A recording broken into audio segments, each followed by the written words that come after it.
Okay. These are computers at Office Max. Some of them are on clearance. There's one for $499.92. That's about $500.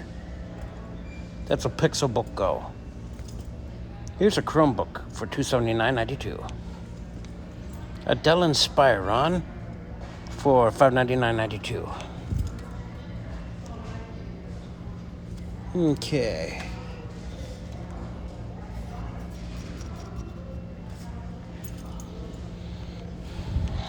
And here's one that's an HP for $499.92.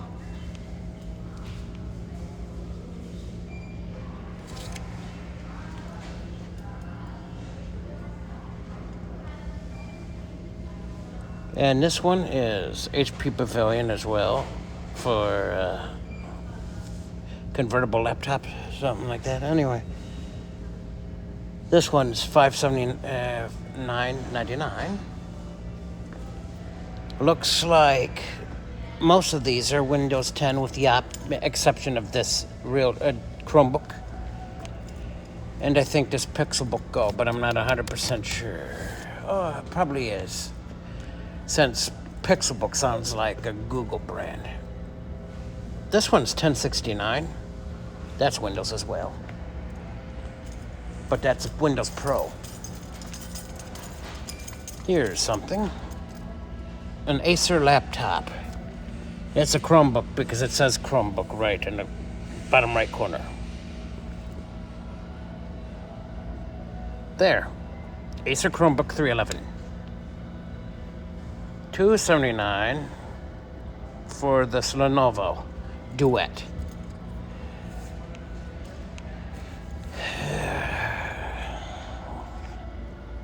This is a Galaxy. Okay, looks like there's a price here for Galaxy Galaxy Tab A, but the actual display item is not there. But the Galaxy Tab A8 is here. It's $199.99. Interesting. Ooh, a Hyundai tablet for $50. I don't know if I trust Hyundai on tablets because they have no history of making tablets. And it's so cheap I wouldn't trust it.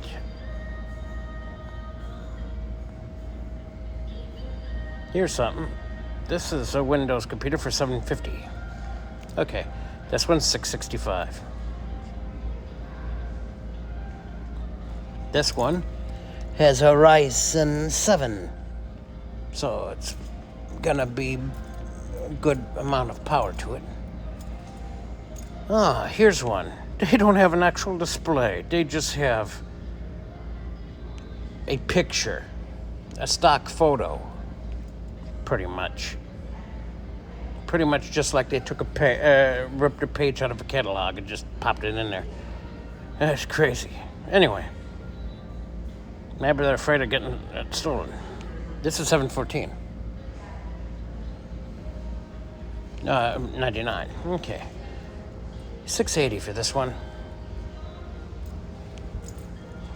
$600 for this.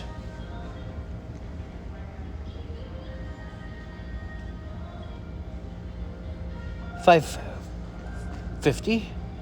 $725. Oh, this one's pretty good. This one's an i7. Most of the other ones are that are i's seem to be i5, so that's pretty good.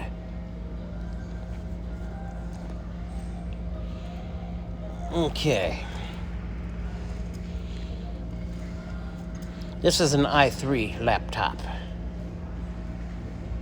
but it's got an SSD, so and 8 gigabytes of RAM, so it should function for YouTube, watching YouTube and stuff. So stuff like that, you should have no issues whatsoever. Possibly even having dozens of tabs open, you should probably be just fine with those. Anyway, this one is some weird Pentium. Intel Pentium Silver. $350. This one's a Ryzen 3. That might be the better one to get. It's the same price, $350 for either one. So if you can go with one, go with this one. Even though it lacks Wi-Fi 6 that the other that the Pentium does, it's gonna be the equivalent of AMD's version of an Intel i3.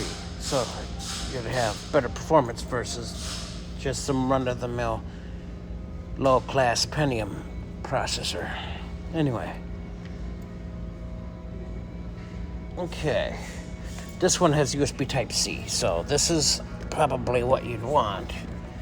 You have USB Type-C peripherals.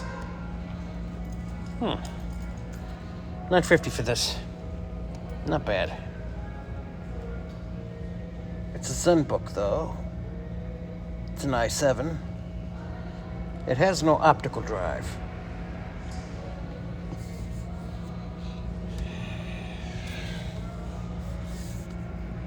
Anyway, this one looks interesting.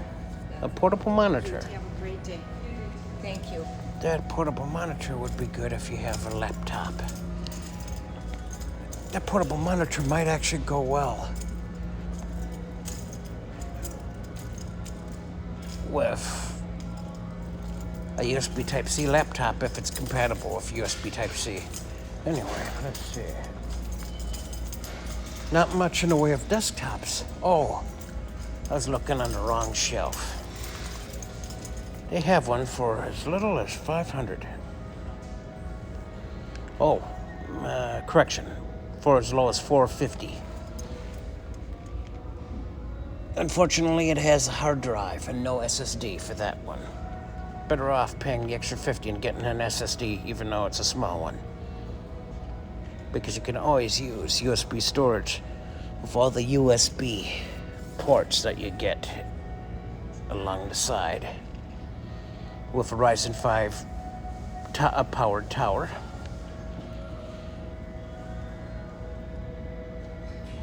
So that's pretty good. It's got 8 gigabytes of RAM, as well as the 256 gigabyte SSD and Ryzen 5 and AMD Radeon graphics, so you could probably play some newer games possibly and actually get them to run. They may not run perfectly, but you should be able to at least get games to run on something newer like that. Okay. That's a real budget gaming PC, complete with integrated AMD Radeon graphics. I think it's part of that integrated into the processor, so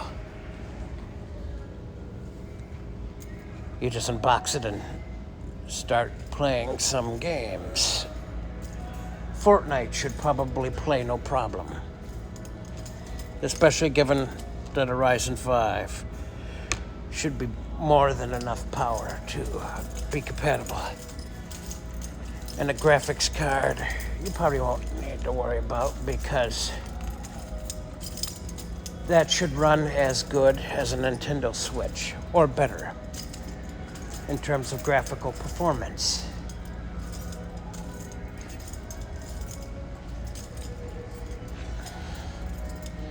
Here's some interesting laser printers while I'm here. 400, 250, 329, 299.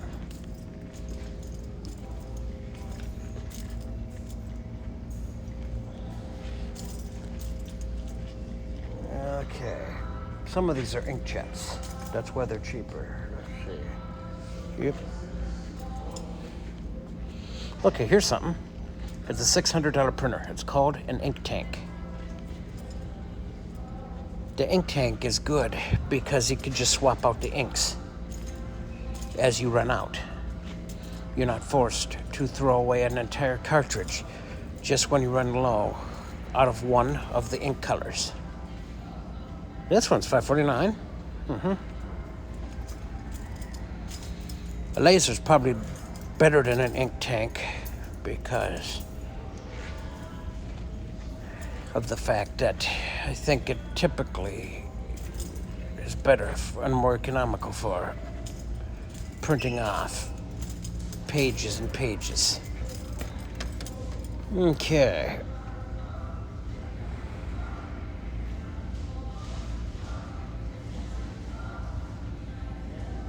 Okay.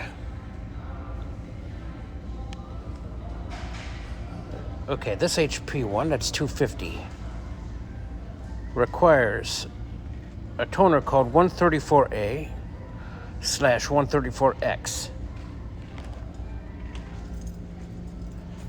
I wouldn't expect them to print a ton of pages out of the box because it's probably got a starter toner. Anyway, that's all for today's tech episode.